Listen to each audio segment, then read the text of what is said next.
தமிழ்நாட்டில் 1,31,00,000 மகளிரின் வங்கிக் கணக்குகளில் தலா 5,000 ரூபாய் உரிமைத் தொகை வரவு வைக்கப்பட்டுள்ளது. மகளிர் உரிமைத் தொகை முன்கூட்டியே வரவு வைக்கப்பட்டது குறித்து வீடியோ வெளியிட்டுள்ள முதலமைச்சர் மு.க.ஸ்டாலின் உரிமைத் தொகை திட்டத்தை முடக்க சதி நடப்பதாக குற்றம் சாட்டினார். எதிர்வரும் சட்டமன்ற தேர்தலை காரணம் காட்டி அடுத்த 3 மாதத்துக்கு இந்த மகளிர் உரிமைத் தொகையை நிறுத்த சூழ்ச்சி செய்கிறதா தகவல் வருது.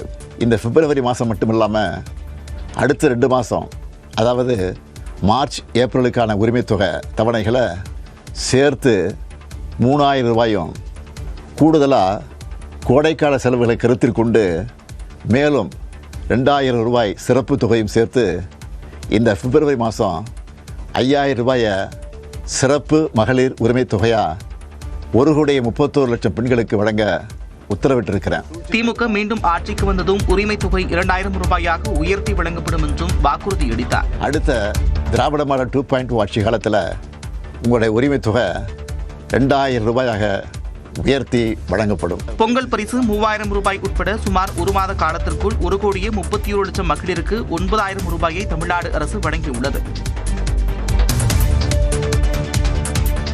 வங்கிக் கணக்குகளில் தலா 5,000 ரூபாய் வரவு வைக்கப்பட்டுள்ளதற்கு மகிழ்ச்சி தெரிவித்துள்ள பெண்கள் உரிமைத் தொகை 2,000 ரூபாயாக உயர்த்தப்படும் என்ற அறிவிப்பை வரவேற்றுள்ளனர்.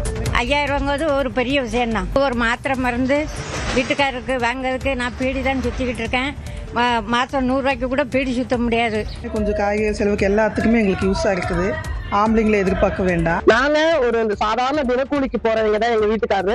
இந்த 5,000 ரூபாய் பார்த்துட்டு அவ்வளவு சந்தோஷமா இருக்கு. எங்க குழந்தைங்களுக்கு இதை வச்சு நாங்க பண்ண முடியும். காலையில ஒரு நல்ல நியூஸா நல்ல மனசுக்கு ஒரு சந்தோஷமா இருந்தது. முன்கூட்டியே ஒரு 1,000 ரூபாய் போறது மொத்தமா கொடுத்துருக்காங்க.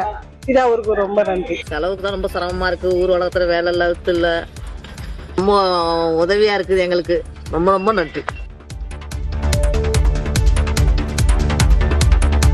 தேர்தல் தோல்வி பயத்தால் 5,000 ரூபாயை திமுக வழங்கியிருப்பதாக அதிமுக பொதுச் செயலாளர் எடப்பாடி பழனிசாமி குற்றம் சாட்டியுள்ளார். 2024 ஆண்டு நடைபெற்ற நாடாளுமன்ற தேர்தலிலும் அவளுக்கு வழங்கப்பட்டு வந்த உரிமை தொகை குடும்பத் தலைவிக்கு தொடர்ந்து வழங்கப்பட்டது. தேர்தலிலே நடைபெறுகின்ற சட்டமன்ற பொதுத் தேர்தலிலே தோற்று விடுவோம் என்ற காரணத்தினால் இந்த அறிவிப்பை வெளியிட்டிருக்கின்றார்.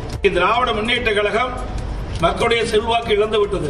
5,000 ரூபாயை கொடுத்துவிட்டு தமிழ்நாட்டை பீகாருடன் ஒப்பிடுவதா என பாஜக மாநில தலைவர் நயினா நாகேந்திரன் கேள்வி எழுப்பியுள்ளார். பீகாரில் என்ன கொடுத்தாங்கிறது முக்கியம் இல்லை. பீகாரில் சட்டம் ஒழுங்கு எப்படி இருந்தது முக்கியம். பீகாரில் கஞ்சா இல்லாமல் இருந்தது முக்கியம். பெண்களை கற்பழிக்காமல் இருந்தது முக்கியம். இங்கே பெண்களுக்கு பாதுகாப்பு கிடையாது. ஆண்களுக்கு நீங்கள் போதைப் பொருளை போட்டுட்டு நீங்கள் கொங்கு நாட்டு பகுதியில் பார்த்தீங்கன்னா ஈரோடு சேலம் பகுதியில் தோட்டத்தை தனியாக இருக்க முடியல. ஆனால் பீகாரில் அப்படி இல்லை சார், அங்கே எல்லாமே நல்லா இருக்கு. இதனிடையே இது தோல்வி பயத்தின் அப்பட்டமான வெளிப்பாடு என்று பாமக தலைவர் அன்புமணி விமர்சித்துள்ளார். எத்தனை அறிவிப்புகள் வெளியிட்டாலும் அது தமிழ்நாட்டு மக்கள் மத்தியில் ஒருபோதும் எடுபடாது என்று அமமுக பொதுச் செயலாளர் டிடிவி தினகரன் பதிவிட்டுள்ளார். கோடைக்கால சிறப்பு தொகை என திடீரென அறிவித்தது எப்படி என தாவேக தலைவர் விஜய் கேள்வி எழுப்பியுள்ளார். வங்கக்கடலில் நாளை காற்றழுத்த தாழ்வு பகுதி உருவாக வாய்ப்பு உள்ளதாக கணிக்கப்பட்டுள்ளது. இது தொடர்பாக சென்னை வானிலை ஆய்வு மையம் வெளியிட்டுள்ள செய்திக்குறிப்பில் இந்திய பெருங்கடலின் கிழக்கு பகுதிகள், அதையொட்டிய தென்கிழக்கு வங்கக்கடல் பகுதிகளின் மேல் வளிமண்டல மேலடுக்கு சுழற்சி நிலவுவதால் நாளை காற்றழுத்த தாழ்வு பகுதி உருவாகக்கூடும் என தெரிவிக்கப்பட்டுள்ளது. இன்று சென்னை, திருவள்ளூர், காஞ்சிபுரம், செங்கல்பட்டு, கிருஷ்ணகிரி, தருமபுரி, சேலம், நாமக்கல், திண்டுக்கல், நீலகிரி, ராணிப்பேட்டை, வேலூர், திருப்பத்தூர் ஆகிய 13 மாவட்டங்களில் லேசான பனிமூட்டம் காணப்படும் என வானிலை ஆய்வு மையம் கணித்துள்ளது.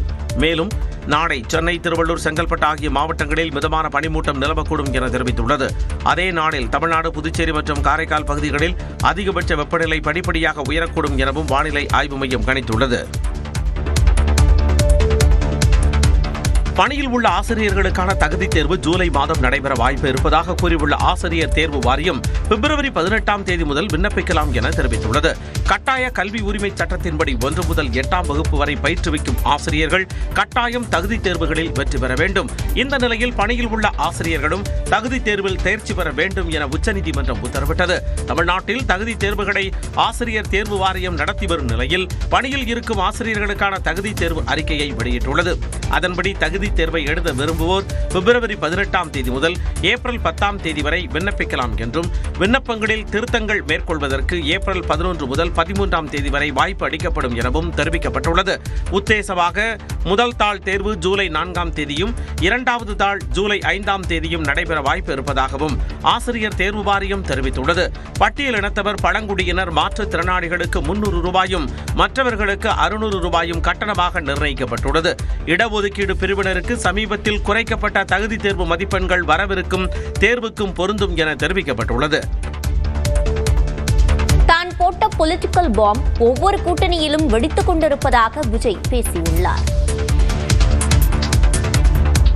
கட்சி ஆரம்பித்த 2 ஆண்டுகளில் தாவேகாவிற்கு 30% மக்கள் ஆதரவு இருப்பதாக தாவேகா தலைவர் விஜய் தெரிவித்துள்ளார். சேலம் சீலநாயக்கன்பட்டியில் நிர்வாகிகள் மத்தியில் பேசிய அவர், விஜய்க்கு அனுபவம் இல்லை என்ற எடப்பாடி பழனிசாமியின் விமர்சனத்திற்கு பெயரை குறிப்பிடாமல் பதிலளித்தார். உங்களுடைய அனுபவம் என்னன்னு சொல்லட்டுமா?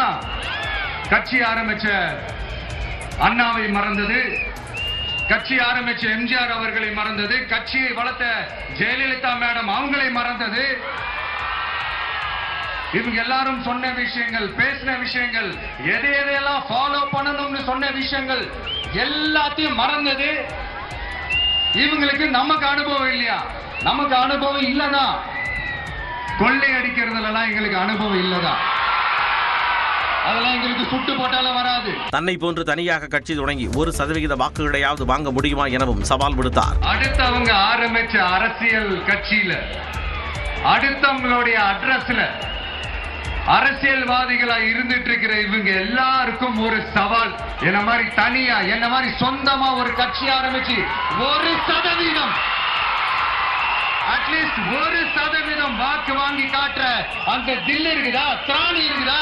மக்கள் ஏற்கனவே டெலீட் செய்தவர்கள் மீது விமர்சனம் வைக்க வேண்டிய தேவையில்லை எனவும் விஜய் கூறினார். விக்கிரவாண்டி கூட்டத்தில் தான் போட்ட பொலிட்டிக்கல் பாம் ஒவ்வொரு கூட்டணியிலும் வெடித்துக் கொண்டிருப்பதாக தாவேகா தலைவர் விஜய் தெரிவித்துள்ளார். நிர்வாகிகள் மத்தியில் பேசிய விஜய் சமீபத்தில் TNPSC குரூப் 2 தேர்வு ரத்து செய்யப்பட்டதை குறிப்பிட்டு விமர்சித்தார். இந்த குரூப் 2 எக்ஸாம்ஸ் அதை அனௌன்ஸ் பண்ணிட்டு உடனே அதை கேன்சல் பண்ணிட்டாங்க. டெக்னிக்கல் ஃபால்ட் அப்படின்னு சொல்லி அதை கடந்து போயிட்டாங்க. ராத்திரி பகலமா கஷ்டப்பட்டு படிச்சு எப்படியாவது நமக்கு அந்த வேலை கிடைக்காதான்னு அந்த எக்ஸாம்ஸை ஃபேஸ் பண்ண வந்த நம்மளுடைய தம்பி தங்கைகள் எவ்வளவு ஒரு மன உளைச்சலுக்கு ஆளாயிருப்பாங்க. தொடர்ந்து பேசிய அவர் தமிழ்நாடு அரசியல் களத்தில் ஆட்சியில் பங்கு என்ற குரல் எழுந்திருப்பதை குறிப்பிட்டார். நான் விக்கிரவாண்டி மாநாட்டில் பேசும்போது ஒரு பொலிட்டிக்கல் பாம் ஒன்று சொன்ன ஞாபகம் இருக்கா? ஆட்சியிலையும் பங்கு, அதிகாரத்திலையும் பங்குன்னு ஒன்று சொன்னேன். இப்போ அந்த பொலிட்டிக்கல் பாம் எல்லா கூட்டணியிலையும் வெடிச்சுக்கிட்டு இருக்கு.